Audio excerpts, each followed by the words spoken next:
Proceed with the countdown. 10, 9, 8, 7, 6, 5, 4, 3, 2.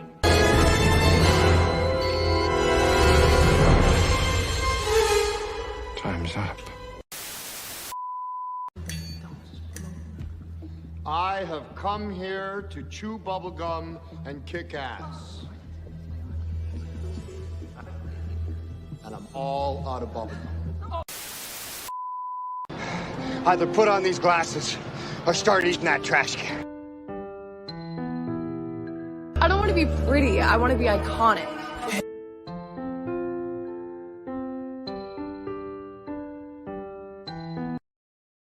Like neon, I ain't in the big idea.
Greetings and salutations, everyone. Welcome to Talk Hard. We are going to have another great night tonight talking about They Live, John Carpenter's They Live. I hope everyone out there is doing well. You're blessed. It's going to be fun. Stone Loki will be with us in a few minutes, so hang tight if you're hoping out for a little Stone Loki time. But in the meantime, co-host IRONCASTER, my brother, how are you doing, my friend? They watched. They watched indeed. He has. We have broken the cherry of They Live for IRONCASTER. We've broken him in on another movie. We are very proud of ourselves, by the way. So, and with us this week, go ahead. Oh, I was gonna say, I think at this point, I almost feel like I need to just like come up with a list of like the movies I've never seen just to see like what I'm gonna shock you guys with.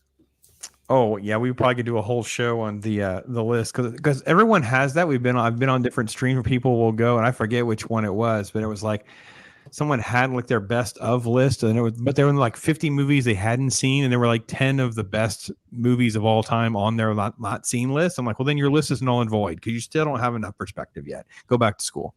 So, someone who does not need school, someone who is here is to add some more insight and diversity to the conversation. Copa, Catania, my friend, how are you? Doing great. Thank you for having me today. It's gonna be fun. They Live is really one of those. It's one of those films. I know there's a great comment that we'll get to in the chat about just changes everything, because this is a film that I think is a lot more subtle than people give it credit for. Like, it's one of these films where he was trying to be very metaphorical and create allegories and things like that. He was attacking the Reaganomics of the time. He was Carpenter was really about trying to talk about media. That there really was a subliminal message thing back then, guys. There really was, this thing about play records backwards. There'd be all these hidden messages, and what was in advertising, and the consumerism, the battle over materialism and consumerism. And Carpenter took issue with this, and this film is riddled with that. And then fast forward, can you believe it? 25 years? No, sorry, 35 years. It is.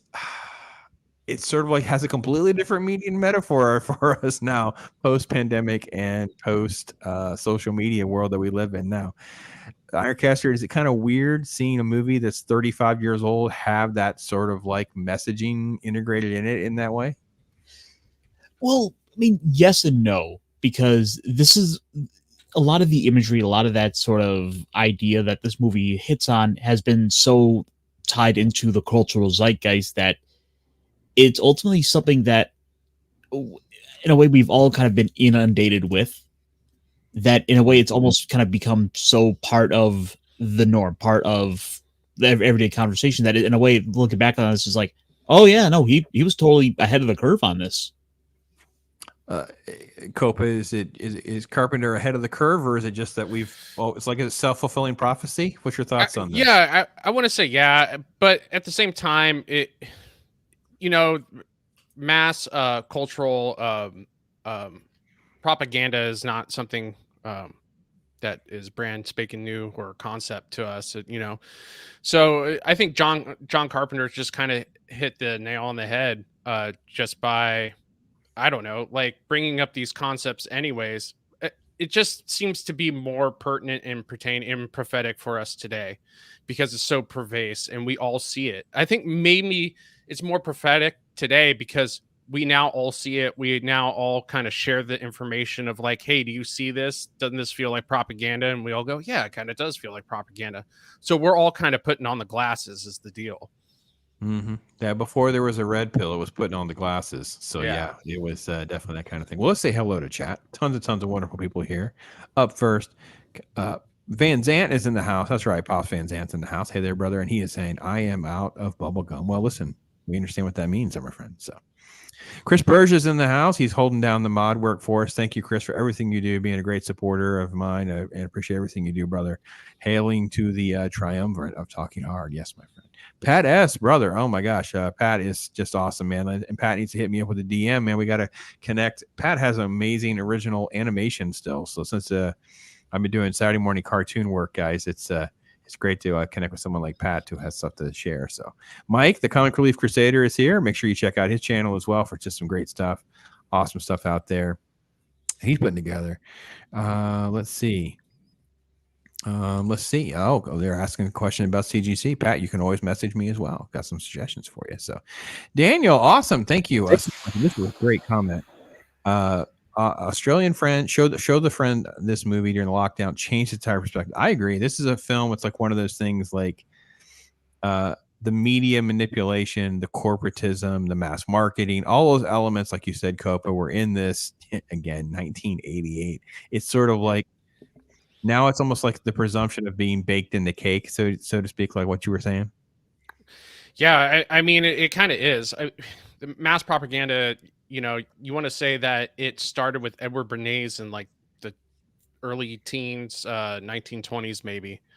And it didn't get any more perverse than with Nazi Germany, or Yahtzee Germany, I should say. And then, it just continued with the Cold War. And by the time we were getting out of the Cold War there in 88, I mean, of course, that's what we're all experiencing at the time. But today it's more of like, well, the cultural propaganda is not coming from the outside per se, other than maybe China, but it's more directed inwards. Like our government officials are more using propaganda against us. And that's what I was saying. Like, we're starting to see that as in putting on the glasses. Gotcha. Yeah. Chris Purchase pointing out R.I.P. Roddy Piper. Yeah. 61. Yeah, definitely. Zach's in the house. Hey, brother. Great stream earlier on the Dad Show. Still trying to work on a name for the Dad Show, but make sure you check that out. Subtle Devancy hanging in the house. Hey, brother. Calling out Copa. Yeah, so Copa's in the house. SOD. Hope you're doing well, brother. I hope you're doing well. So let's see. Rock and rolling. When the MWF was good. Yeah, let's see here. Nas. Oh, Nas. Showing off, flexing Nas. All right, let's see what you got going on, man. All right. Let's see. If you have Copa on, disliked and unlocked. Well, listen, you got to unsub so you can resub, man. You got to get that adrenaline drug. So make sure you unsub so you can resub. Put you right back in there. You get that feeling there. So resubscribe because of Ironcastor. We feel you, man. Thank you so much. So listen to that. All right. I'm calling you Gap. I don't care what this J.J. Abrams nonsense is. Throw out the emojis. I love it. Got a Shark Caster. Got the Loki Zardoz. Got the Scissoring Hen. Got Groovy Ash. Fight for the Users a couple times. Bob Ross. And oh, snap. All right. White Bear's in there. Resub because of Nas. Yeah, you got to resub. You got to unsub. You can resub. It's okay. You got you, man. So that's what's happening there. Chat's on fire, of course. Awesome things. So yes. Lots of stuff here. So I'm going through trying to catch up with super chats, guys. Sorry so much. I know there's just crazy. Oh my gosh, just keeps going and going. Also, you guys are amazing. Piper fan surprised by his performance. Yeah, he is something. He really is. He really brought it. Whitechapel's in the house. Anonymous is in the house. Tons of folks here. And White Bear, thank you so much, man. Oh, man. Van Zant is out of bubble gum. What the hell? All right. Yeah, he's bringing it. So, White Bear, thank you so much for that super chat, my friend. Appreciate you so much. Wait a minute. Someone's out of bubble gum? Come on. We have a solution for this. Well, we know what that means. We know what that means. You got to bring it. And since Ironcaster is the one, it's only fair we tribute to Ironcaster. Make sure that you guys can have a smile. Put a smile on your face, hanging out with us. Yes, we're talking hard, but we got to have some laughs, man. Here's Ironcaster for you. I met my old lover on the street last night. She seemed so glad to see me. I just smiled. All right, and with that, Ironcaster, Stone Loki is in the house. Hey, brother, how you doing? I'm chewing bubblegum and kicking ass, and I'm all out of bubblegum. Amen. You got to do what you got to do, man. We understand. It's time to talk hard. Talk about a great film with some great folks. It's been awesome, man. Thanks for being there, hanging out with us, brother. All right, Kat. Thank you for having me. I can't remember the last time I've seen this movie. Listen, man, that's part of what makes Talk Hard so much fun. I love doing this on my channel. It's like, let's talk about some movies that maybe you've never seen or haven't seen in a while. Let's make sure we keep. You're going to see with Talk Hard, there's going to be a regular dose of Carpenter films. While let's sort of kind of looking ahead to our schedule, like we got to slide this one in here, we got to slide that one in here, we got to do this one. I'm like, yeah, we got at least 6 more of his films. We got to make sure we do a Talk Hard on. So yeah, you'll get your healthy dose with Carpenter stuff here, for sure. The Pat Patterson situation with Roddy, I'm not familiar. You guys may be better wrestling fans than I am. I'm not in that universe. Loki, Pat Patterson. They didn't have the greatest relationship. Okay. Pat Patterson worked for WWE, and they weren't exactly on the best of terms. Well, I know Vince did not want him doing this movie. There was all a delay because he was like, no, you are not. So, yeah, there was all that kind of stuff. He had to quit to make sure he could get himself away from the old WWE, WWF world, whatever it was at the time. Yep, there's a lot of talk about hamsters and Zach. Make sure you check out Zach's videos to know what that's all about. Yeah. Cannoli's in the house. Hopefully you're doing all right. Let's see. Did I miss? Oh, Christine, the killer car is in the house. Wow. Okay. Well, yeah, Christine would be on that list of things to get to. Of course, it's crazy. Yes, there is a no shortage of bubblegum in my house. As we all well know, for those of you who don't know, feel free to check out that playlist of the I Don't Want to Be Challenge. So, all right, guys. Well, so listen, Loki, before we get to it too much, throw in some 2 cents about this film and kind of what it's meant for you, man. I remember seeing this after its run when it went to VHS. My dad was a huge Carpenter fan. So I grew up watching Escape from New York, They Live, The Thing, all of Carpenter's big movies, and I love this. I was a huge Roddy Piper fan. That was the whole point why I watched it, was it had Roddy Piper in it.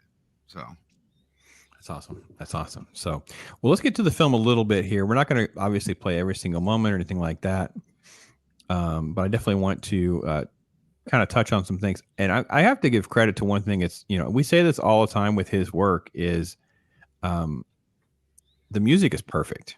I don't know about you guys, but this sort of like eerie Western anthem type music works so well, especially in this first act of the film as we're doing all this setup with him being a wanderer in a town, tons of little nuances and references to what it'd be like trying to find a job, and all these different things are coming into play. We meet different characters, which of course we got to have to Keith David because he's like a boss. You got to go to a homeless encampment, which basically actually use actual homeless people, which I thought was pretty cool as far as the backstory of this film. And you sort of had just this entire setup to kind of like life, and Copa, you can add to this too, because I think what Carpenter's doing, of course, with his commentary on, capitalism and the economy and all that, he's like setting up the have-nots, right? He's building this culture of this place that, Roddy Piper's character, who doesn't really have a name, he's nicknamed Nada, which Nada, is what was in the short story, but he doesn't have a name. What Roddy Piper's character is just like a representative. He's got himself into the world of the have-nots, and that's kind of where we're at on this. Yeah, and the have-nots, they get to look at the city, the hustle and the bustle of the city, but they're not participants, right? They're stuck on the outer banks there. So it's kind of dystopian. So yeah, that's his commentary on capitalism and things of that nature. But these are the people who have been forgotten, and not as one of them. That's probably why he doesn't have a name either. Mm-hmm. And Carpenter brought in real homeless people. He brought in real homeless people. He gave them paychecks. He fed them to do a lot of these scenes. Mm-hmm. It's the hopeless encampment looks way better than it does today in Los Angeles, though. So I have to give him that much credit. Yeah, it was a major upgrade back then. That was definitely not. Yeah. It looks way worse now. That's for sure. The homeless back then were kind of clean.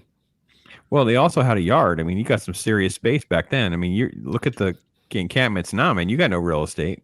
No. This place, look at this place. It's like a little shanty town. At least they got some space, move around. This guy's got a chair. I mean, they got all sorts of stuff going on. I don't even see a double-decker tent. I see actual shacks. What a major downgrade today.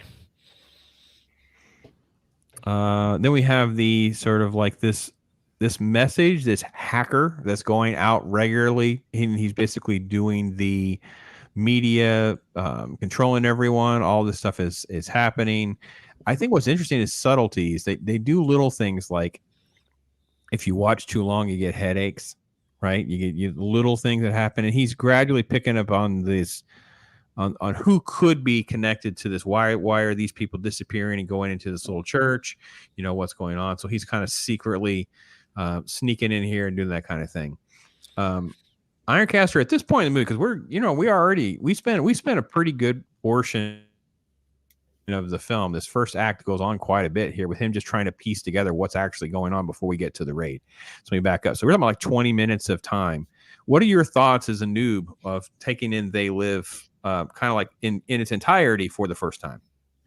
Well, I mean, a lot of this feels still very relevant to the current day. I mean, the homeless camps in California hasn't gone away at all, and if anything, has only gotten worse.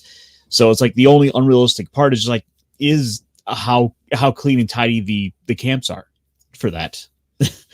But just kind of in Roddy Piper's shoes here, how he's just kind of down on his luck, trying to make do with what he can. He is on the dregs of society. He's just trying to pull himself up, and he's very much this everyman that is trying to just make do. Right. No, I So agree. Daniel's getting some credit for this casting, right? Seeing Roddy Piper and Keith David just basically be these great main characters, real men speaking like men and doing real men things. I like his acting. Keith David is a completely underrated character. That dude is a beast of an actor. Yeah. I haven't really seen a Keith David role where he didn't just knock it out of the park. Yeah.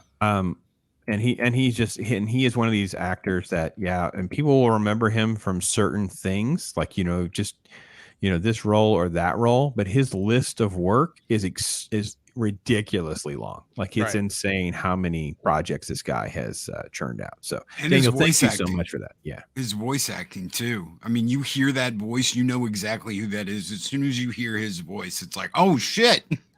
Yeah. That's it's Spawn. Spawn. It's Spawn.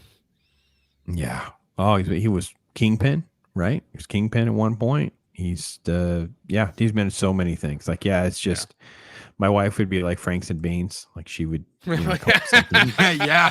She would come up with like a softball one. You know what I mean? She'd come up with something like that. But look, you're right. And there's so many. This is just a guy that is working. He is just putting the stuff together, just cranking out work, doing his part, doing his thing, and that's. These are the people in Hollywood who don't get enough love. They really just don't. So, Daniel, thank you so much for throwing a little love, throwing a little super chat that way. We appreciate it, my friend. 769 Gold says homeless are bringing drugs in now and are being executed for. Yeah, it's crazy, right? So yeah, the city was a hustling. Yeah, it was crazy, huh? And you can always ask Squatch is here. I don't know if I said hey to you, brother. Hope you're doing okay, my friend. So yeah, the film kind of has like a different build up and approach to things. I think he's conveying a lot of information that people talk about subliminal messages. Just there's a lot of stuff that's happening that's here as far as like what messaging they're getting to before we have this the first sort of turn of events with the raid, the authoritarian dropping of the hammer.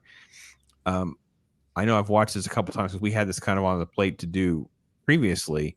I think it was interesting how the use of force and the use of power here, how much this means later on in the movie when we understand kind of like what's behind it, right? The idea that maybe multiple times people have caught on to what could be going on because the mass psychosis and hypnosis that's basically being done by the alien group and that kind of thing. But this was really, really, I thought, I don't want to say fear mongering, but basically playing into like your worst fears of how could you even escape some of this? Yeah, it's very authoritarian as well. And like you said before, he was going after Reagan and the Reaganites and trying to say that they were authoritarian and overbearing with their power. But I mean, it just goes to show, I think if we didn't live through COVID, we wouldn't have seen the other side and how authoritarian they could get as well. Yeah, but it's just, you watch this and you go, oh man, the cops they're just abusing their power. But once he puts on the glasses, you start realizing that there's a whole nother underground here of things that we don't exactly know what's going on. Yeah, and I think that I don't disagree that it was a fair assessment of government overreach, even for its time, right? Because you had different sort of military actions that happened globally. Of course, then when you get more domestic stuff that happened a few years later with like things like Waco, you get into different things that have happened, different events that have happened.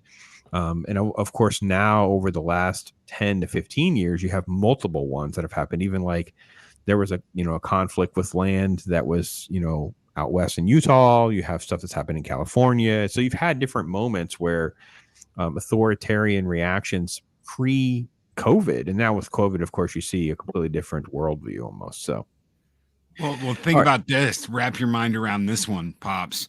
If the U.S. government knew that there was a highly advanced, technologically advanced, made us look like, the Indians compared to the settlers, and they were here and they knew that, and they knew that there was no way they would ever be able to defeat this alien race, do you think they would keep their mouths shut and let them cherry pick people out of the United States and just take them?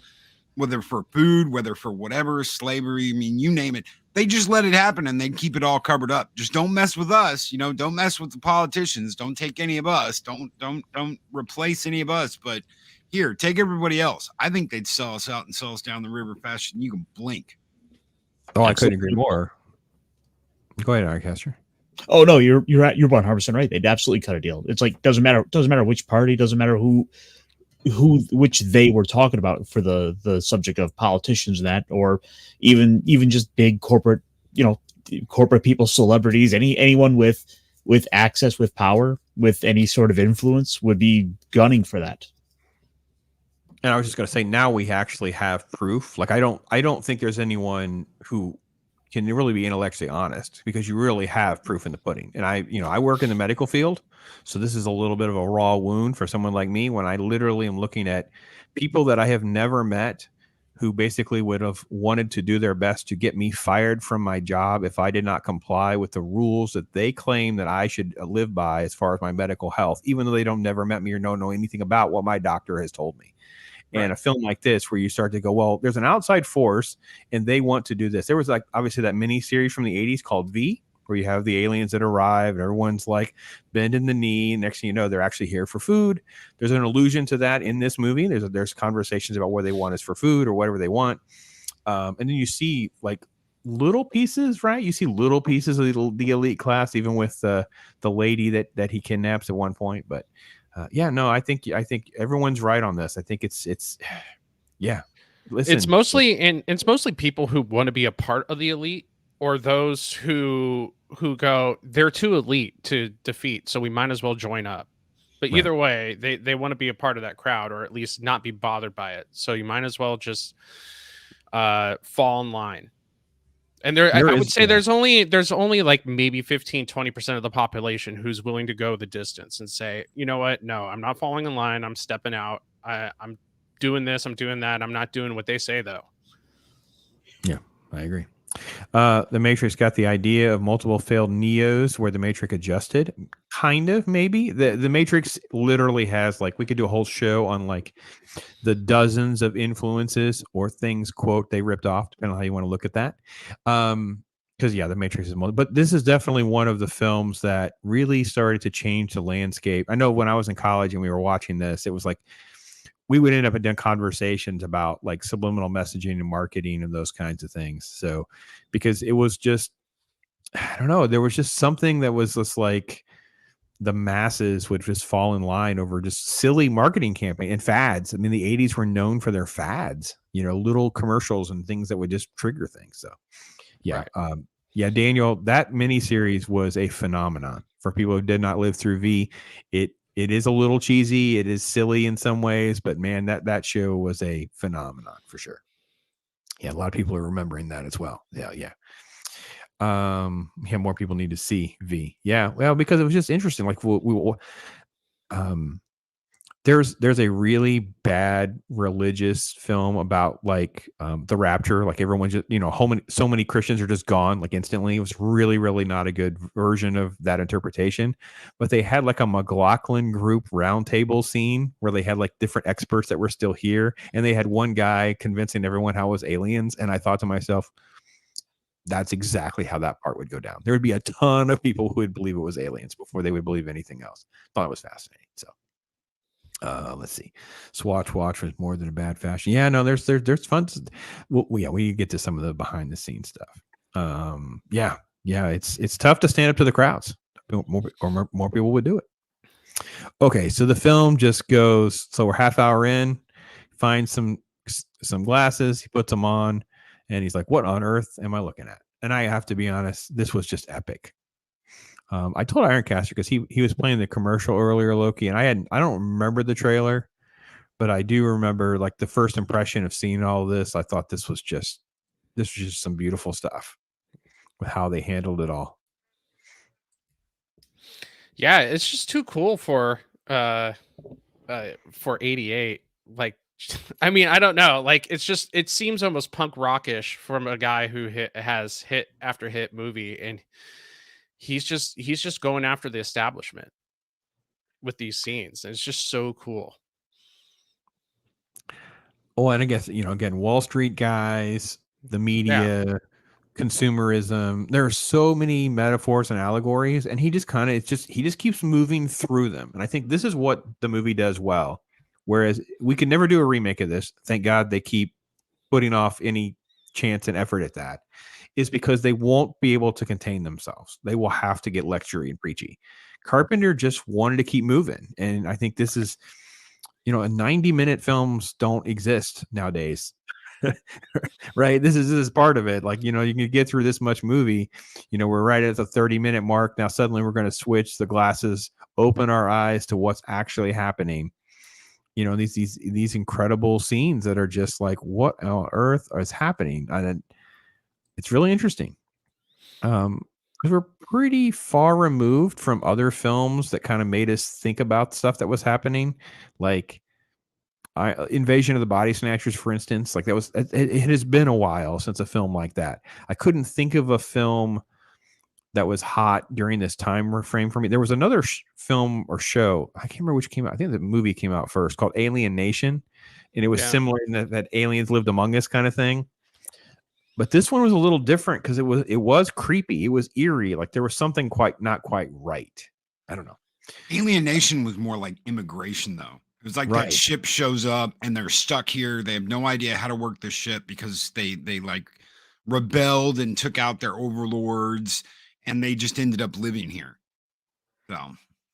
No, I wasn't trying to draw comparisons in storyline. Just the idea that we're really like the aliens and aliens among us or alien invasion stuff really was not a hot topic during this time in the late 80s. I don't remember, the Cold War analogies and things like that were definitely every other movie had Cold War stuff in it.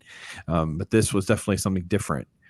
Maybe that's why I didn't play as well. Maybe that's another reason why I didn't resonate with people. They just didn't know what to take from it.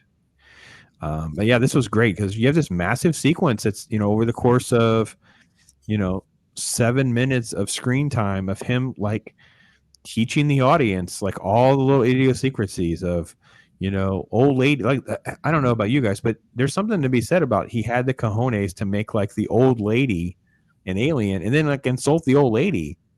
This seems like no big deal in 2023, but this was a big deal in 88, man. But we didn't talk to old people this way. We just didn't. And then again, Copa, the writer, will back me up on this. And you boys, we talk about this all the time. This is the way you tell something about your main character, your protagonist, and you make him a protagonist, is he lets the human cop go. Right? Yeah. It's always save the cat. Yeah.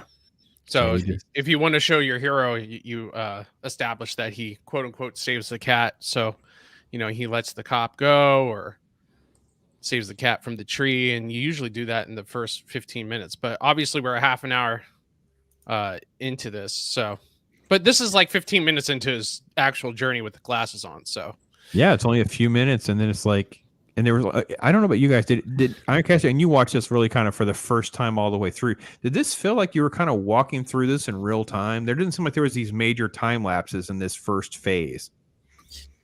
I mean, in a way, it does feel a little rushed because it's like, all right, trying to think through the pace of how this goes. It seems, like I said, it does seem a bit rushed with how they're quickly trying to push into, okay, we got to go. We're quickly going to this. He's now suddenly just gonna jump straight into, we're gonna go into the bank. We're gonna go have the iconic shootout scene. It seems like with John Carpenter's sort of thinking about how to do this, like there are certain scenes that was just like, I need this and I need this and I need this, and we're gonna kind of put the texture in between to connect the scenes. But I want to healthfully disagree, but I'll let everybody else speak to it first. About the shorter time? Yeah, IRONCASTER talking about how it kind of feels a little rushed. Okay, so just in case you didn't know about this, Carpenter directed this movie. He wrote the screenplay. He produced it. He did the musical score for it. That is a lot of work for one guy to do in a movie. I can't imagine if you added maybe another hour to this. Plus, he worked on the editing of it too. I can't imagine one guy doing all of that, but that's what he did because he was notorious for doing that. When you go to the credits for this movie, the screenplay is said to be written by Frank Armitage. Person does not exist. It's John Carpenter. He was using a pseudonym because he didn't want, when the credits roll, he didn't want his name everywhere on that list. He did not want to be like, oh yeah, look at me, I did everything in this movie. It was one of his big things. He didn't want credit for everything. So I can understand why it feels rushed because it seems like he puts on the glasses and then 5 minutes later he's blowing aliens away.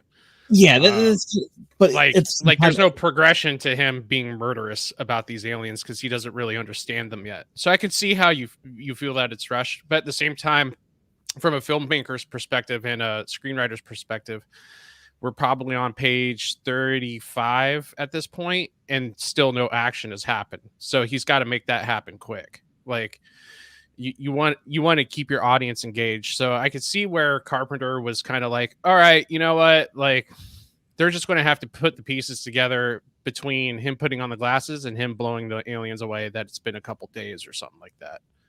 See, I think that it's meant to be. We have 7 minutes of reveal, right? And then we get to this shot right here where it's like they're talking to their watch. He's kind of apprehensive. Next thing you know, the cops have him cornered, right? So now it's like alien cops are attacking him. So I think that's why it doesn't feel rushed to me. It's like, okay, wait, they've got some sort of communicators, and now I'm being attacked. Yeah. There was no reason for him to like give them a chance that they're not some sort of threat. And he's seen them also, like, you know, because of this big reveal, which again, we had 7 minutes spent on it. Every single thing is some sort of messaging. So there's like a shock factor. So shock factor, threat. I don't know why he would go in the bank. That was kind of, I think I can agree with you in the sense of it's contrived that he would go into the bank for sure. It looks like he goes from being punked in the middle of the street to starting to hunt these guys. Now, I'm not disagreeing with you, but the little pushback that I have is the fact that he's all of a sudden assuming that all of these aliens are evil, which he assumes obviously correctly. Sure. But I mean, he immediately assumes that faster than anybody else without progression would do, or with progression would do. Well, I suppose with kind of a little bit of that in mind, and kind of admitting that, like, between the camp being destroyed and him getting the glasses in this, I had to turn it off. So, like, I had sort of a day between finishing it and kind of thinking back over it, how he saw the encampment taken out. He saw the way the you had all the resistance hiding out in the church, how that was all raided and taken out.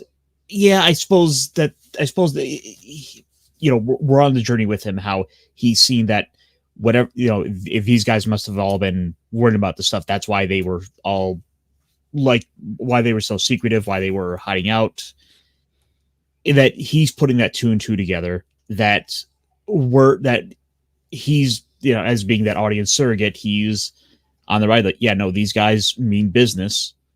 It's someone has to step up and do something. Right. Yeah. But I mean, I get it. I get that it's a little clumsy, and I get that, but I also don't think that, I think what Loki was saying earlier, he's not interested in making a longer film. And I think he's trying to rush through. And if he's kind of fumbled a couple pieces along the way, I think that if we asked him, he would probably own it to a certain extent, or he would basically discuss, kind of the journey of how it transformed and kind of came into being. What are your guys' thoughts? Daniel brings a good point. I hope this movie is taught in film class on how to get right to the point in your story. I would doubt that very much, Daniel. No, not in my film classes. We did not have anything about John Carpenter much at all. So this is an age where movies had subliminal messages about buy more concessions. There was studies about subliminal messaging in all advertising. So again, it's not really as fictional as it feels in some ways. So, and yeah, there's a great Alien Nation reference there. Got you. And then, of course, yes, she is the first Karen. It's pretty funny, actually. He's also a protagonist because he's a person of action, not floating through the story helplessly. Okay. No, that just makes him a man. He's a boss. Oh yeah, he's totally it. So I mean, we do though get that point where he goes from sort of that A to the B, to where he starts off as effectively this someone with nothing, being like a victim of society, to now flipping that around. It's like, okay, no, it's my turn now. He probably walked into the bank because his name's Nada, and from the other town he was robbing banks, and that's why he's on the lam. We could create a whole different backstory for this dude, why he's running around with shotguns. We're writing prequels. I was in Colorado. It's robbing guns. Nada's that's on the right. run. And it's called Nada on the Run. They live too. Nada on the Run. I wouldn't. He could have call been it military. rush. He could have been military. Yeah, You never could have been know. an ex-wrestler. Yeah. Could have been like a whole backstory of a guy who got out of the military, couldn't find a job, went into wrestling, and and that's sort of the beauty of this, though, is that because he's this wanderer, he can effectively have any backstory. That it's easy to put any backstory onto him for this. No, see, the sequel is we have his illegitimate son who's now shown up to avenge his death, because there's still some sort of residual conflict that's unresolved. So I wouldn't call it rushed. I would call it tight, which is a great thing. It feels like a personalized story with zero waste. Yeah, I mean, obviously, John Carpenter, I think, approached all of these projects that are kind of happening over the course of this like decade or so, where they are extremely personal to him. As you were saying, Loki, like he's doing everything. He's doing 3 or 4 different functions. His budgets are extremely low in comparison to other projects. And it shows. The end result is really amazing, in my opinion. Yeah, this is about the last time Carpenter really gets his voice out there and his point of view, because then I believe a couple years later he's doing Memoirs of the Invisible Man, which was a Universal picture where they stepped in and told him what to do and how his movie was going to go. He didn't even score it himself. And I want to say the last like actual John Carpenter film that you could straight up call a John Carpenter film was Vampires, and that was okay. So I want to say They Live is the last taste of pure Carpenter you get. That is pretty much perfect. I checked out one of his interviews. He was talking about how fatigued he was when this was over. Like, because he'd been on such a run. Like you were talking about Loki, some of the films that you were talking about watching and all that. So he has this string of things that are back to back to back to back. And it's like he's just getting exhausted. And at some point you can start to feel that. And that's where you get into, all right, I'll take this gig and work for the studio. And so, all right, what was the string? His string was Halloween, The Thing, Christine, Escape from New York. We got to back up because The Fog. You skipped The Fog. Oh yeah, The Fog as well, which was like a minor blip in his string of movies, and then of course Big Trouble in Little China. Halloween, Fog, Escape from New York, The Thing, Christine, Starman, Big Trouble in Little China, Prince of Darkness, which was not a big financial thing, but it was dark and edgy, and then They Live, and then he has a 4-year gap before he does The Invisible Man.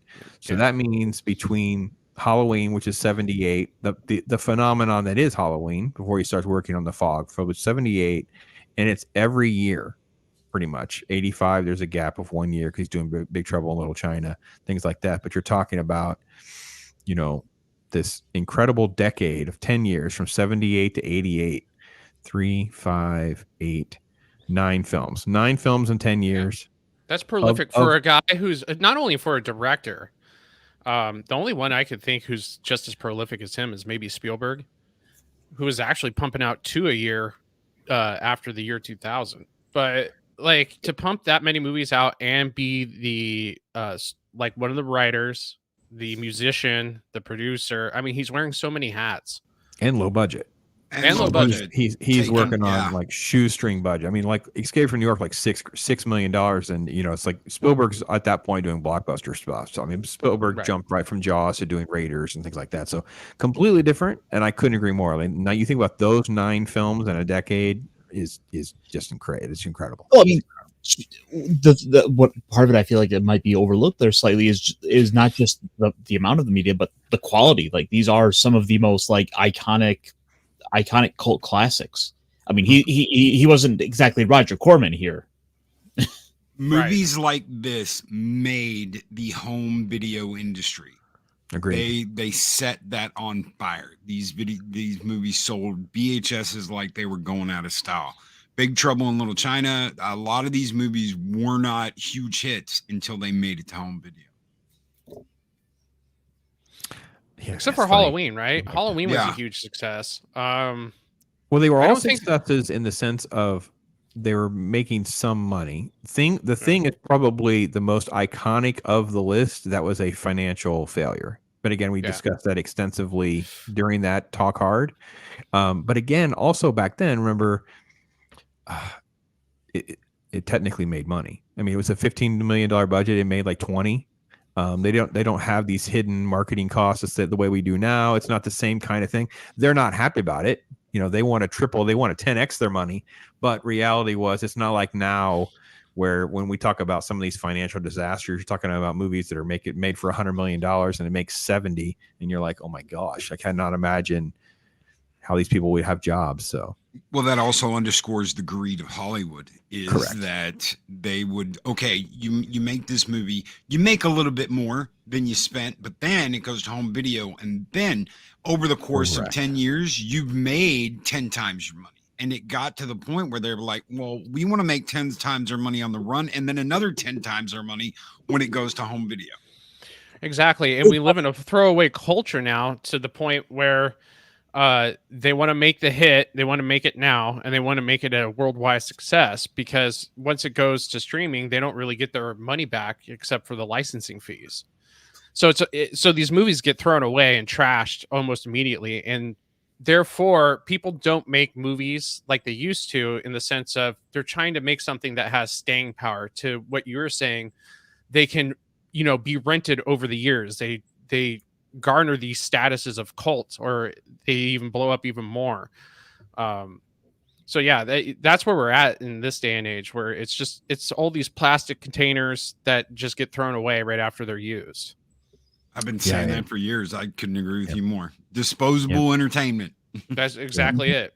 Because no one think of one of the last movies in maybe the previous, we'll even say 4 years, where it has staying power outside of Top Gun Maverick or a foreign film like Triple R.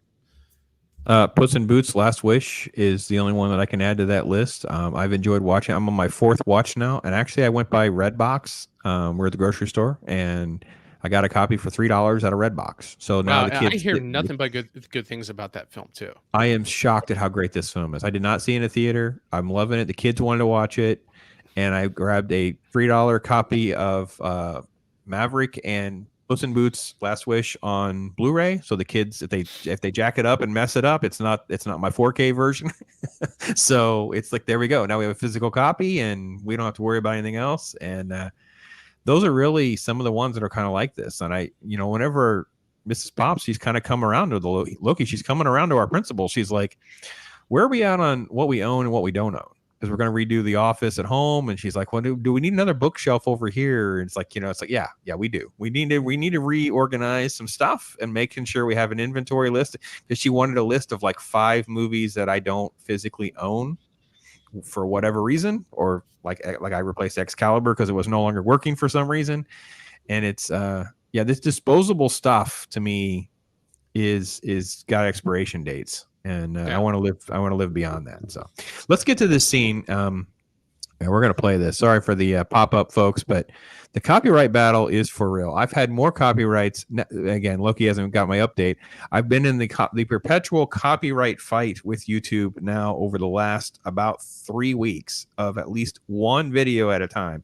I'll win one, and they'll flag 2 others, and vice versa. So whenever I'm in the middle of this, you know me, I'm going to poke the bear even more. So that's why we're playing this.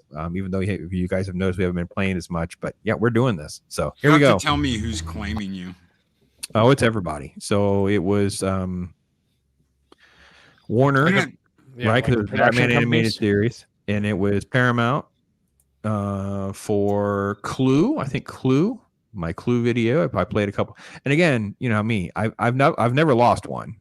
I've never lost any of these things. I know the game. I know when we make mistakes and we play, 13 seconds and we went too long versus we didn't have a graphic up or whatever the case. These are all bogus. They're all bogus. So it's just time consuming. So, but here we go. We cannot not play the line. I have come here to chew bubblegum and kick ass.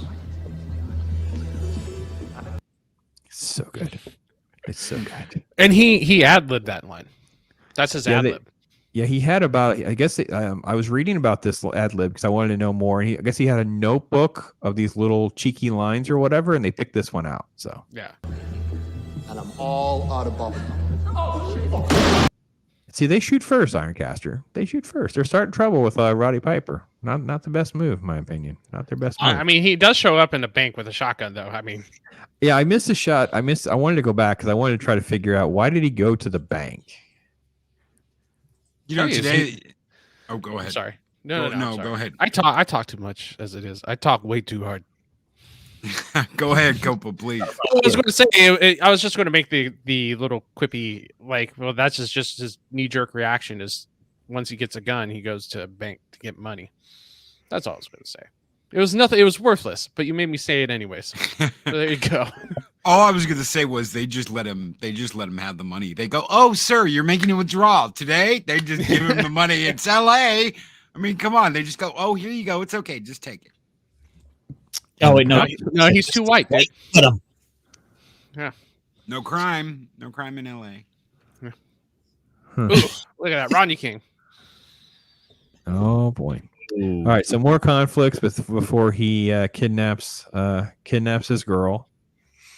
And I will say in my rewatches, because I have watched this movie now like 4 times in the last 3 weeks, Yeah, I've kind of fallen out of love with her as a character. I really just don't care about her. She was fine and tolerable, and then all these rewatches, I'm like, yeah, I don't care about her. Yeah, we could but just the offer. actress Meg Foster. Oh my Oh, God, I I know had to she's think pretty. for her. I Evil know. Lynn. She played Evil Lynn and He-Man, and oh, dude, the eyes. It's Yeah, always the the eyes is what those are Oh. stone cold killers, dude. Yeah. Yeah, that's true. I got you there, and I know she does other stuff. Like she was in Leviathan and some other stuff that I liked. I'm not trying to. I wonder if we could get her on. I wonder if we can get a hold of her because she seems like she's not. She can't be working that much. We could probably get to her. We got to find her agent. Let's get to her and talk about some John Carpenter love because she was in another one. Wasn't she in Vampires? I think she was in Vampires, right? Or no? No, she was. I thought she was in another one of his movies. Maybe I'm wrong. So yeah, the film moves pretty good. He's got. So now we have our girl. We got the kidnapped victim. It's like, where do you live? Blah blah blah. Get there. Which by the way, where'd those guys go? Where'd these guys go? These are gay dudes, right? Oh, absolutely. Oh yeah. Okay, just making sure we're clear. I mean, like it seems like John was really kind of building up a stereotype here. Here he is in kind of the flowery kind of tropical shirt. He's watering plants. He's there he's at home in the middle of the daytime. It seems like, I don't know, he's trying to go for something there with it. And I love the fact that they play him up like he's just going to nod off on her. He's so exhausted from all this. He's been beaten or whatever. And yeah, she does have beautiful blue eyes. So then let's see. Then we move through this middle sequence, which again, I agree, IRONCASTER. This is again, I can get while some elements can feel both slow and sluggish and also rushed. Like it's almost like contrivances. Like he knows exactly where to go. No one else has gotten the box of sunglasses. He can get in the garbage truck just in time and blah blah blah. I get it. But we're having fun. Yeah. Well, to be fair, this is like LA, and I just assumed like the trash would have never arrived. No, All right, back so then, back then we had actual functional trashmen. Oh, I wouldn't know in LA. Yeah. Okay. I'm just saying. I'll give you a little bit of history. Oh, But this is one hell of an epic fight scene. I believe this the is runtime on it is 7 minutes. Yeah. So it was scripted evidently for only like a minute. And they were rehearsing, and then the two of them just decided. I think you guys were talking about it in chat, and they're just boss. So before I get to the fight scene, let's go back to chat, see what else I've missed. Sorry guys. I'm not the best at trying to take care of you guys in chat. So this is Project Cambrian commenting about the disposable entertainment, 100% accurate. Why so much sucks? Couldn't agree more. Oh, the very stylish overlay. Thank you very much. Appreciate that. Steven Ransom's here. Hey, brother. Hope you guys are doing well. Hello. Audio requires. Yeah, you got to play the game. It's definitely shenanigans are afoot. Yeah, love the panel. Awesome, man. Thank you so much. Wondered that the movie busted the sale of Raven. No. I don't think this movie did anything in that blue regard. blockers. I don't think John would have appreciated like that. This movie then turning around and leading to some commercial sales of sunglasses. Yeah, he wasn't really into any of the elements of commercial stuff for his stuff. That's just not how he was approaching things. So I wanted a black pair of sunglasses like that back then. What was this, 88, 89? I'd have been like 9 or 10 years old. Hell yeah, I wanted a pair like that. they were just readily available, right? So it was the Aviator Top Gun glasses, it was the Ray-Bans, it was just, it was just a thing. So yeah, Soul Assassin, hey brother, yeah, we're getting to that. We're gonna get to that. So this movie, oh okay, in 2018. Wow, oh man, late to the game. Okay, all right, cool, man. Hey, we all put the sunglasses on at some point. What's that? So we all put the sunglasses on at some point. Yeah. Oh yeah. This fight scene is just insane. It just keeps going. It just keeps going. You can't be a man if you don't enjoy this fight scene. This is one of the best fight scenes ever put on film. I don't know about anybody else, but it makes me feel like a complete wuss. I watched the scene. It's like just getting pummeled and just going down and like, oh no, I could go more. Let's go again. It's just like, golly, man. I feel like this is how friends become friends. This is how friends become best friends. Yep. LA 88, baby. Yeah. That should be the shirt. It should be Keith David and Roddy Piper punching each other with the silhouette, and it just says LA 88. No, just 88. LA 88. Yeah, LA 88. Oh yeah. Yeah, that's great. Before Rodney King, there was Keith David versus Roddy Piper. This shot, oh man, it's just crazy. These guys are nuts. Oh, it's so good. Grunting, groaning, throwing. Look at this.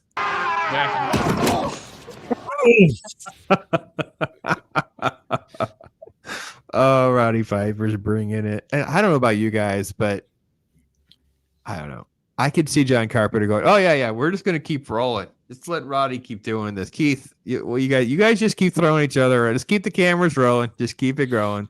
I'm sure they were like, "Yeah, we'll trim it down. We'll trim it down." At the end, he's like, "Oh no, we're gonna show." It's all usable. It's fantastic footage. I am fine with him skipping over some character development on how he got the guns and he walked into the bank for this fight scene. If he said it was one or the other, I'd say leave the fight scene. I get they play up. He explains how they get to the cop car and he gets the shotgun. The shotgun's in the cop car. No, but what I'm saying is him walking in the bank and start blowing people away. Correct. Yeah. There was and the contrivances of getting the glasses again and things like that. Right. Again, there is something that's just wonderful about this fight scene. It just kind of keeps going, and then they just walk it off. Yeah. Now the best buds. Look at that. Just walk it off. We're good. We're gonna get burritos and beer, dude. Yeah. Look, I want to know who Loki threw around with after watching a movie like this. Like he got some cousin. Dude, there were trampoline fights and all kinds of stuff, dude. Pool fights in the pool. You do like the slow motion pool kick, jump up like Bruce Lee. Wow, all kinds of stuff. All right. So yeah, that's some good stuff. All right. So Ray-Bans and Ray-Ban knockoffs were everywhere. I could never afford an actual pair of Ray-Bans, but the knockoffs were everywhere. Yeah. Same with the aviators. You could get cheap aviators. So we don't skip out here. Yeah, Copa's rocking the Ray-Bans back in the day. And Prop 2 wrestling. Yeah, absolutely Whitechapel. Totally with you, bro. It was nuts. Say what you will. It's probably one of the most realistic fight scenes I've ever seen. Not kung fu, not MMA, just a brawl. Yeah, it's funny too because like the Stallone and Patrick Swayze's always tried to play that off like that was their shtick, and yet this scene is so much better than anything that they ever did, in my opinion. I can't think of anything that rivals this one. Yeah, it's almost like Carpenter let Piper choreograph the fight scene himself instead of having a fight choreographer come in. I'm sure they did. I don't know any trivia on that, but it just feels raw. And I think that's whatever. Go ahead. Sorry. No, sorry. I was just going to say, it feels so raw that I think that's what attracts especially men to this fight scene. Yeah. 90% of fights end up on the ground. No matter what you see in the movies, no matter what you see, you can take boxing, you can take karate, you can take whatever. 90% of fights end up on the ground. So in a real street fight, that's most likely where you're going to end up. And that's where they end up fighting, rolling around on the ground, getting dirty. Well, and also because it minimizes your chance of getting seriously harmed because I don't know what kind of skill set you have. If you're some jujitsu expert, I don't know that. So my best strategy in a lot of cases is how do I get this dude on the ground using whatever I need to do so I don't get myself killed if this guy is some sort of, boxing guru or whatever. So I don't, Yeah, most fights end up with someone going for their torso to tackle him onto the ground. Yeah, that'd be me. That's my lone strategy / get a weapon. So right. Sammy's throwing out all sorts of crazy stuff in chat, by the way. So let's go on the movie though, because I want to make sure we get through everything a little bit because I want to have some other retrospect. This is the recovery scene. This is the shock factor for Frank. Frank's like, oh crap, how long has this been? I will say this too. Ironcastre, you speak to this too. I appreciated the writing because Frank is so believable. Because Frank's like, what the heck's going on, man? Is this the first time? Is this whatever? Blah blah blah blah blah blah. So He didn't even believe him. He didn't believe him at first. He's like, the bullshit. I ain't putting on your damn glasses. And not until he does that he's like, look at him. Man, then he's like, oh, I'm all in. I'm with you. It's like, I thought you were just crazy white boy. Yeah. Yes, exactly. Exactly. Sammy, I have no idea what you're talking about, bro. I have no idea what Sammy, you're talking about Wii and all sorts of crazy shenanigans. So I don't know. Yeah. Paper grocery bags, SOD. Yeah, man. I saw this and I just there's a lot of those moments where it's 80s without trying to be 80s. So I loved it. There was a place in Missouri called Sunshine Groceries that just a couple of years ago still had paper bags. You had to ask them, can I get paper instead of plastic? Yeah, sure, no problem. And they'd give you paper bags instead of plastic. But it's definitely a rarity now. It'll probably become illegal in the next year or so. Black belt or two. Yeah, okay. Let's see. So we go to a meeting. We're going to meet up with the guys that, allegedly made the glasses. They understand at least a little bit about the tech. Here's the watch. They understand a little bit about how the watches work. That they're all weaponed up for some sort of attack squad they're trying to put together. He bumps into Holly, who's like, "Oh no, I'm sorry, I didn't believe you right away." And then of course they're attacked. So the attack comes. I feel really like abruptly. Carpenter is jumping huge swaths of time with this movie without ever trying to explain it to you. Like her showing up at this event doesn't make sense. Well, it makes sense later on, but when you're watching it, you're like, oh, there must have been huge swaths of time for her to show up to this thing.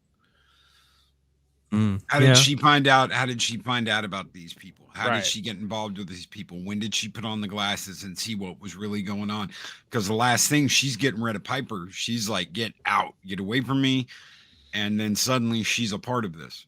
Someone knows where he's at. Yeah. And well, I mean, the guy here on screen here in the middle, like he wants to bring into Piper, and he looks up, like, wait, he's got the glasses. How long have you guys had the glasses? It's like it's like the calling card. Yep. Hang on one second. Sorry, Sammy, putting you in timeout here for a minute, bro. I don't know what's going on with you, man. We gotta make sure we're behaving, keep anything under control. So we move a little. You're right, Copa, because at least story wise, I feel like it's all being compressed to keep the story moving, and there's there are gaps of like elements because they go from having a quick conversation to the explosion, right? So it's just like blam. Come on now. Those eyes, though. Yeah. Oh yeah, you gotta love those eyes. I don't know. Those eyes kind of make me step back a little bit. I'm like, oh, like it's like I'm waiting for her to like go to like start revealing she's an alien, like the glass blues, huh? Yeah, I don't trust them. Yeah, you should. Did you ever see Masters of the Universe with Dolph Lundgren, IRONCASTER? Oh, the He-Man movie, dude. She is a evil Lynn. I was like, you guys couldn't have casted better for Skeletor and Evil Lynn than those two. So basically, we end up with our sort of like wristwatch shenanigans. We get a little bit about how that's all going to play out, and it creates this spontaneous portal. And the spontaneous portal takes them to kind of like an underground tunnel area, and then we kind of have the dinner party of the elites and the sellouts, and they get a tour by this guy who's basically like the game show host. What's the guy in Vegas? His name Newton. Wayne Newton. He's got a little Wayne Newton going on with his personality. They're going to take him around. They take him everywhere, and then you end up at the TV studio where the signal is going to be broadcast. And again, everything moves very, very rapidly with a lot of contrived ways to get there. But I'm all for it, man. I like the pace of the film. Like he doesn't waste any time, and that's good. Yeah. And Whitechapel's showing those eyes some more love. Yeah. Yep. I got you. Yeah. Scottish mark. Oh, got you. Okay. Oh, that's interesting. What kind of frame did I land on there? That was kind of weird. An all white frame. So by the way, folks, this was really, really pretty reminiscent. I had kind of like took the part-time job in college doing like TV stuff, and it was like, yeah, that kind of like what it was like. Look at those boards, those monitors. I like working with a bunch of aliens. Like a spontaneous cactus in the background. That's about right. Those filing cabinets. Yeah. Put a cactus back here. It's fine, guys.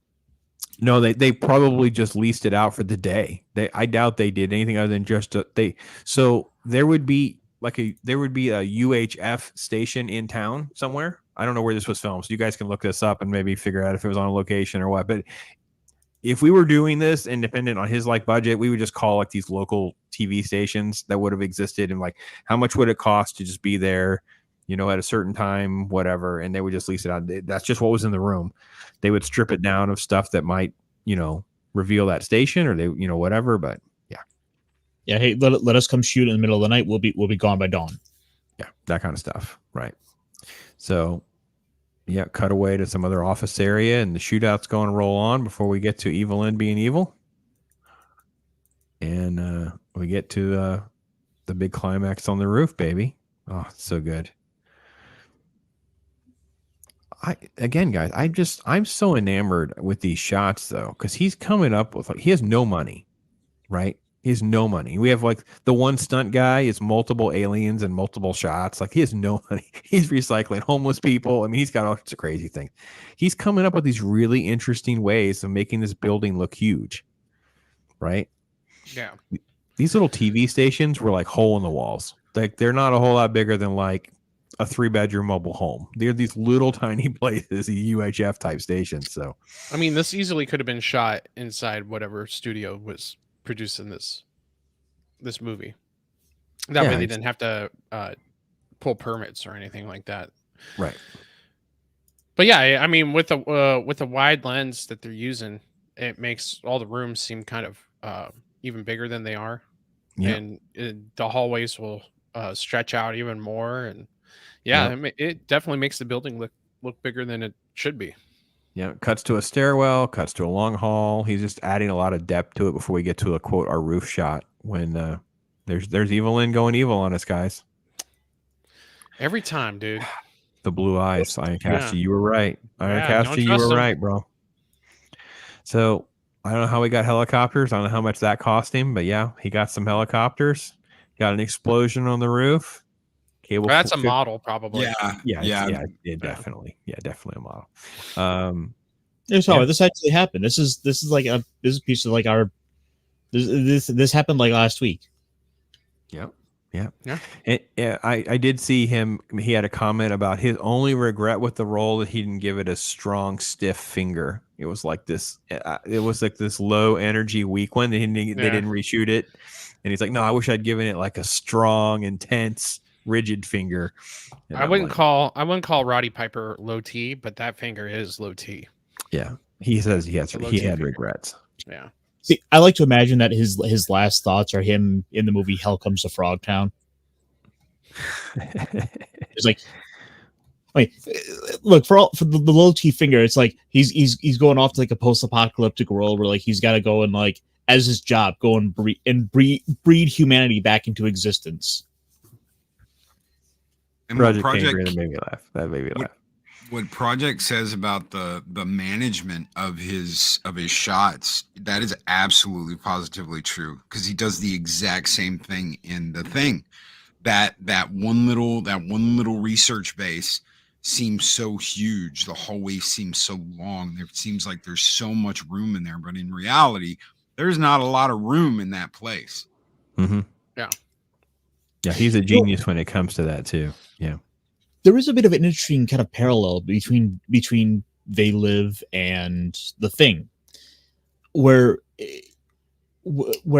The Thing is so very isolated in the middle of nowhere in the South Pole. While this is still in an urban environment, it's still by being on the bottom rung of society. You're still just so isolated. There's nowhere there in a way. You don't have anyone you can really turn to, especially given the way they're addressing this kind of alien threat. Yeah, agreed.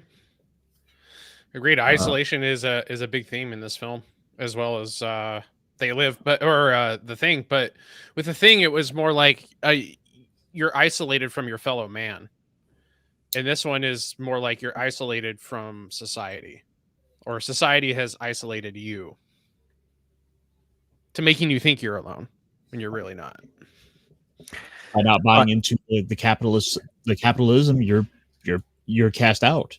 Right. I would be remiss if I did not call out the recycled prop department, which was very common back then. As you will see here, it is a PKE meter from Ghostbusters. Ashley called that, or Eris called that when she saw this the first time. She was like, "What is that? What is he holding?" I'm like, "It's a PKE meter from Ghostbusters." And actually, the sunglasses are actually from Big Trouble in Little China. So if you guys didn't know that, those are Jack's shades. So Jack's shades lived on and got their own movie based on those shades. So yeah, the film has a ton of that kind of stuff. No money. And yet the creative genius drives something that can be an iconic cult classic like this. And it is phenomenal. There's so many little sub stories and things like that we could kind of chat about. So yeah, there's a whole world that he built that you can continue on with, which he doesn't do. I mean, you could build a backstory to Nada. You could continue further from how the people treat the world around them now that they can see. Now that the signal's busted. I mean, there's a lot of different ways you can go with like making your own fan fiction. Yeah, I know. Yeah, listen, Nos, we're not going to talk about the Hanson posters tonight. Let's let it go. Oh, we got Hanson posters? No, but Okay. Nos likes to think so. Oh. All right. So Whitechapel stood on some love for Ghost of Mars. That's not one that's on my radar screen, but I have not watched that again in years. Not one of my favorites, but it's okay. Yeah, cool. Ice Cube, man. Yeah. I remember the commercials airing on TV for it. I think I nearly went and saw that at the drive-in. There's very few companies that save props, costumes, sets for use. They don't do it anymore. I don't know. You guys know? I mean, Copa, they don't do that anymore, right? It's very rarely. A lot of times, if it's a bigger name, they're given the option to keep their props. So, especially like Kurt Russell from Big Trouble, I'm sure they asked him if he wanted to keep pieces of his wardrobe, including the glasses, and he said no.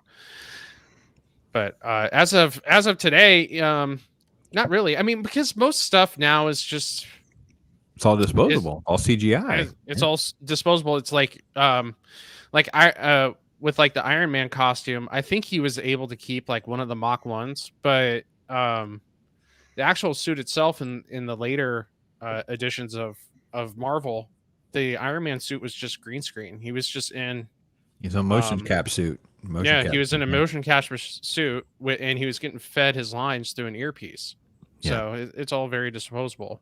Hemsworth talked about stealing a hammer, but yeah, that's. I mean, there's little things like that have come up, but I know there's a warehouse. The each studio has warehouses and little backlot stores and stuff for certain things that are sort of like retro stuff.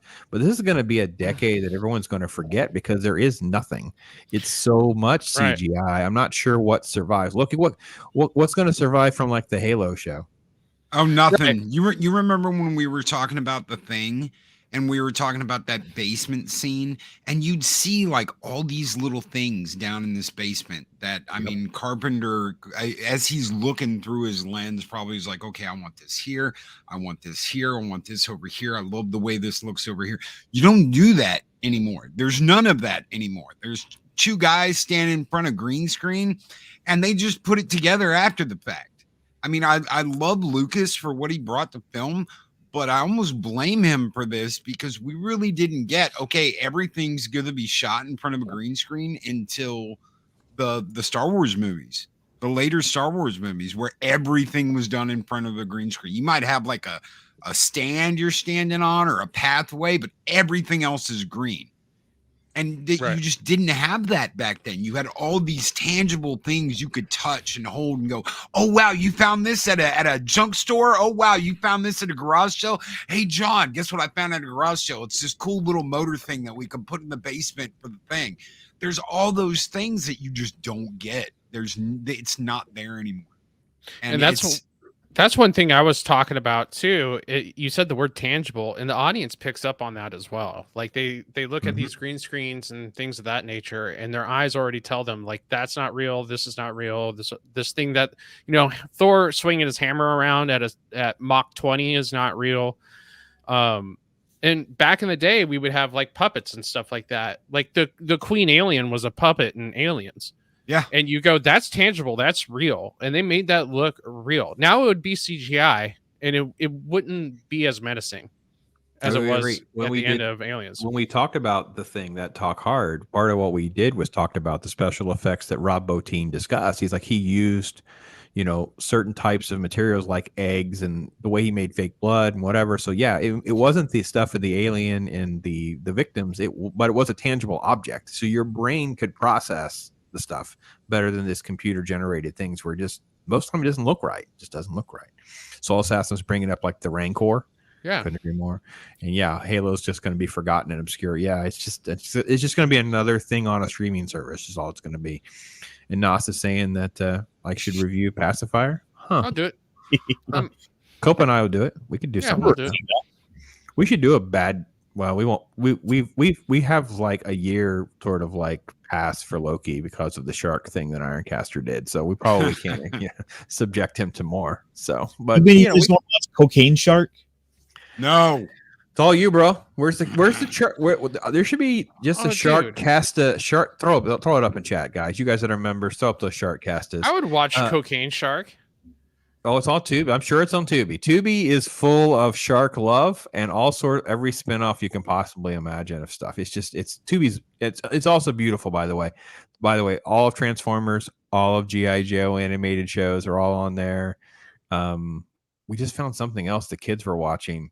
It was like the Littles, some sort of little like 1980s cartoon with like these little elf things that live in the wall. The girls, they're all addicted. I turned them on to the Littles. So there we go. Look at Chris Persia's throwing them down. Claude's throwing them down. That's why we roll around here, man. Little shot casta. So, all right, Loki. Go ahead. I was like, what about the Sherlock Holmes movie that has like a T-Rex on the poster? Listen, this was a thing back in the 80s. You go to these video stores, and like, I got to be honest, they like would tease you, and you just like, I got to get at least one of these kind of movies. Right. I got to get at least one of these like schlocky kind of movies. So who had that friend that as soon as they saw like a chick in a bra on oh my God, we got to get this movie, and it's like, dude, they're not gonna have anything like that in that entire movie. Yes, they will. It's on the cover. They got it, and then nothing. You're like, well, if you listen to Ironcaster, he's turning you on to Thanksgiving, and that's the first freaking frame of the movie is like inappropriate on my phone. So yeah, there's things like that. So I got a feeling that Sharkcaster may be that person that you're talking about, Loki. Look, you got to have a memorable poster, a memorable title. Like I'm waiting to one day do like Feaster Bunny about like a killer rabbit on Easter. That's not been done. Because Feaster Bunny seems like it's already been. There's no way Feaster Bunny has not been done. Guys, you have to look up. There's got to be a Feaster Bunny. If not, they need to be calling the Sharknado guys right now. I like schlock. I mean, I do. I was a huge fan of Full Moon Entertainment back in the day. The murder movies, the Puppet Master and Shrunken Heads and stuff like that. But I want good B movie. I want a good B movie, not like. This is not B movie stuff. We're talking about like D movies. We're talking about stuff that's just like VHS quality stuff. It's bad. Yeah. You want a good like kind of parody of schlocky horror films? Velocipaster is excellent. Velocipaster. Yeah, I love Velocipaster. Yeah, Soul Assassin knows. Yeah. And manga. They'd have a manga section. It's where I first started watching anime. Was the manga section, and it was called manga. It just said manga on it. At Hollywood Video. That's when I got my first animes. There you go. All right. So last thoughts on They Live. Let's start with Ironcaster, bro. So it was your first watch all the way through. I'm actually the Zeitgeist ruined several moments, I'm sure. However, what's your takeaway? Ultimately, I gotta say this one's probably not my favorite John Carpenter film. I mean, all the action stuff is it does get hit at that primal level. I'm like, oh yes, fucking blast the aliens away. I'm like, yes, do it. But when I kind of calm down the caveman brain to kind of sit back and enjoy it, it's like there is a lot here that is worth seeing. But at the end of the day, I'd rather watch Halloween again. Okay. No, I don't know that anyone has They Live as their favorite Carpenter film, but I think you can appreciate this film has sort of like so much nuance that lives on. Like, I don't know, there's just so much. It's almost like you were saying earlier, Copa. It's almost like prophetic. Like the dude just like hit on stuff that it almost like it was in its very primal state of the 80s and marketing and the boom of some different things. And then here we are 35 years talking about it. Like, can you believe in a post-COVID world, how many people watch a movie like this and like, okay, this is a little too close to home. Yeah, They Live might not be everybody's favorite John Carpenter movie, and I don't know anybody who ever lists it as their favorite John Carpenter movie. But when you say the title They Live, they get a twinkle in their eye, and they kind of go, oh yeah, I've been through that experience too. It's almost an experience more than it is just a film, a sci-fi film. Yeah, I can't hear the name. I'm sure, Loki, you can agree. I can't hear the name Roddy Piper without thinking about this movie. Eye-opening, man. It's eye-opening. No, you can't. And I can't think of anyone. I remember someone saying once that he wanted Kurt for this movie, and Kurt couldn't do it, and that's why. But I couldn't imagine. I don't know. I couldn't imagine anybody taking that spot. Roddy did such a great job. It was like the movie was made for him. You got this down and out guy. You don't have any idea what his backstory is. You just know he's down and out. He's in LA. He's looking for work. He's trying to get on the path to being self-sufficient. He's willing to work, and he gets swept up in this crazy ass story. It's a great story, and we don't even really get the end of it. All we know is that they cut off the signal. They stopped the signal. They stopped the transporter. So was this the beginning of a resistance that would take the Earth back? Is this the end of us? Were we going to get annihilated after this? You have no idea. So there's so much story here. It's almost just like the cherry, and you never get to taste the cake. But that cherry was so damn good, you want to see it again and again and again. You want more. You definitely want more. Yeah. Snowdub rolled up in here before we shut her down. Great to see you with us, bro. And he's saying this is part of that apocalyptic trilogy along with Thing and Prince of Darkness. Okay, cool. Very cool. Yeah, lots of folks throwing out some different comments. Nasa said it's actually his favorite. We don't know, Nas. You're always trolling us, so who knows what to think from you, bro. Shield Wall's throwing out movies. Iconic touchstone of the 80s. Awesome movies. Yes, for me, They Live isn't a favorite, but it's definitely really decent cult film that ends, apart from the collections. And he didn't want Kurt, but Kurt was too familiar. He wanted an everyday man. I think I had read somewhere too. He's like he'd worked with Kurt so many times. There was also like, we don't want to get like two typecasting together kind of thing. So yeah, I feel like with Kurt as well, this character Nada and Jack Burton would be a little too close together. Yeah, I agree. I couldn't agree more. So. Awesome, guys. This is a great choice. I think it's a lot of fun. Glad we were able to fit this in. I thought it just seemed like it was almost like so on the nose, and I forget how it came up in our conversations when Mrs. Pops and I were talking about it. I was like, we should do that on Talk Hard. I wrote it down. So there we go. So next week we're going to do Mortal Kombat. Yes, the 1995 version. So that'll be fun. And so, yeah, some fun stuff. Martial arts coming up after that. That'll have our Snowdub will be joining us for that one. We'll have a special night talking about some martial arts films and things like that. So, yeah. So, Copa, let's start with you, my friend. What's going on with you, man? What's the schedule like? What's some things that you're doing, things you're working on?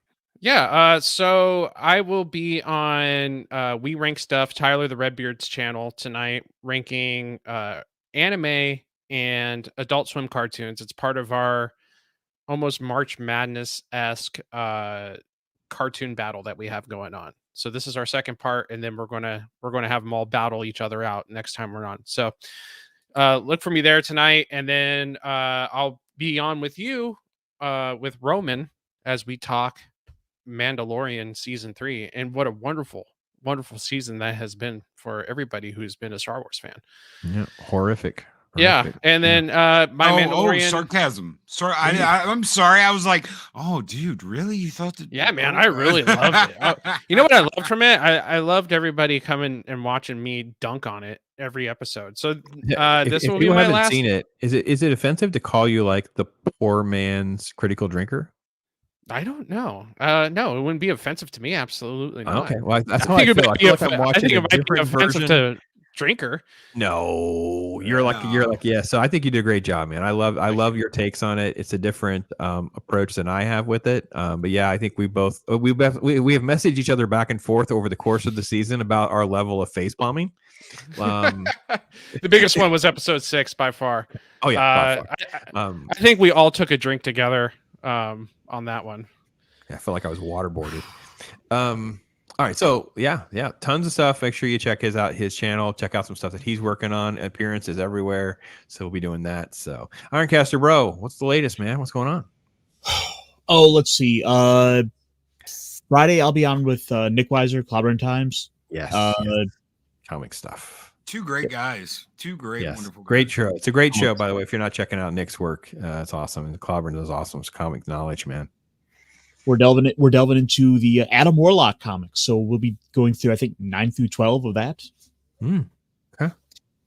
And then Saturday I'll be on with the T-shirt historian for his show, The Week in Geek, where we more often than not delve into the world of tabletop games and how Wizards of the Coast has inevitably done it again this week, because apparently saying half elves being inherently racist just wasn't enough. It's only Tuesday. I'm waiting to see what they're going to do. Chris Persia's throwing out a message for you. Says he may have out Ironcastered you. He found an Easter themed horror movie, Beaster Day. Oh, I'm watching that. Does he know where it's streaming? I want to watch Beaster Day. Oh God! There was a suggestion earlier in the chat, and I had to go and pull up a poster for this. Peter Rottentail. I've heard of this one. I'm like, okay, it's a dude in a mask. I kind of want to see this now, just to see. That mask is terrible, though. My goodness, that's just terrible. What is it? Should have been hopping down the bloody trail instead of you'll be having a bad hair day is terrible. Yeah, I think. Yeah, the bloody trail would have been. Should be fired on that one. Or if you would prefer, Oh, that's right. We do have that. We're coming back with it. Let's go. All right. That's good. It's on Tubi. Thank you. Thanks, Chris. Yeah, Tubi is rock and roll, baby. Talk about some stuff. Yeah, and as far as I'm telling, there is not a Feaster Bunny. I have no idea what's happening. Sharkcaster needs to get right on that. Send in a trademark. Let's get this taken care of, please. So if you do want a shark recommendation from me, I do recommend the movie Sharkula. Yeah. Okay. Ironcaster, they're asking about the Arby's hat dice. You know, funny you mentioned those. I was just talking with someone today about some of Arby's wacky merchandising, and I was explaining how at one point Arby's went so far as to make curly fry vodka. Which okay. I want to track down a bottle of that. I always was a big fan of the Dairy Queen had the bacon stuff with their sundaes. So it sounds insane, but then it's almost like a nice combination of sweet and salty. Actually not bad. So it's kind of weird, but it was good. Loki, my friend, what is going on with the Mornings of Mischief? Tomorrow will be YouTube Talk Day. Tomorrow will be YouTube Talk with Culture Casino. Awesome. So everything else is kind of crazy right now. So dealing with moving, dealing with the wedding coming up in October, I am running all over the place. Well, I was unfortunately tardy for this stream today. I'm trying to get everything worked out. So I know we'll do a comic book roundtable unless someone bows out. We'll have that tomorrow night. We'll have the YouTube Talk with Culture Casino tomorrow morning. We're going to have Mocking Draws on the week after that. So he'll be on next Wednesday. So pretty much the Wednesdays for the foreseeable future will be a YouTube talk with a guest until I go back to doing it solo. If I do go back to doing it solo, I don't know. But I'm taking suggestions. If anyone would like to suggest a guest, I will reach out to them and ask. That's all we can do. Listen, that's the way you do it. You got to rock and roll and just continue to lock arms and get through this. So, yeah, chat's still going crazy. Ironcaster's probably taking notes. Banicula. Oh, I remember that. Okay. It was a children's book. That's insane. I didn't know that. I didn't know they made more than like 2 of those though. All right. So no, I have tomorrow's comic book day, right? It's a comic book Wednesday. So we're going to do a comic talk at 10:15. I have James Mealy back on with me doing Why Is It Great? We each pick a comic book. We talk about a single issue, why we think something is pretty awesome. So we do that. And then we kind of have some, fun time diving into that. Comic book reviews tomorrow, Throwback Thursday, where I do a movie, may do more than one movie this week because I got a couple things because we had some time to catch some stuff. So might do that. Before we head into the weekend, of course, everyone's wanting to know about it. Yes, indeed. Saturday morning cartoons rolling on. X-Men, Batman animated series rewatches with a great in-betweener from Matt, a common idiot, was on with me, reflecting on similar way you did, Copa. Let's talk about some stuff from their childhood, some favorites, things like that. So that's actually going to happen on Saturday. And this Sunday, he is my What's Your Story as well. So, yeah, busy week ahead here in the Pops verse. It is always great to talk hard with everybody that's been here. Great to have you guys on. Copa, thanks for hanging out. It was for short notice to squeeze you in, man, but I'm glad we did. Fun time. Yeah. Thank you for having me once again and inviting me. I had a blast talking about one of the best cult movies of all time. I agree. Thank you so much, guys. It's always awesome hanging out with you guys, talking movie stuff, talking nerd stuff, whatever. Oh my gosh, cheat, really? There's a freaking 7 Baniculum books. Oh my gosh, it's crazy. Oh my gosh, there's a cartoon. Oh my gosh. Sometimes I think I know a little bit about nerddom and fandom and stuff that's out there. That I see stuff like this, and I'm just like, oh my gosh, the world's. You're going down a rabbit hole. Oh, quite literally. And with that pun, we will go to one of the GOAT creators. He makes me smile and makes me happy, brings me joy, and that would be Bob Ross himself. Guys, be blessed. Make tomorrow better than today. Get out there, talk hard. Take care, folks. Bob Ross, all I do is chill. My life is a thrill, for real, Bob Ross. I be too calm for the drama. You don't wanna cause a problem, I'll solve it, Bob Ross.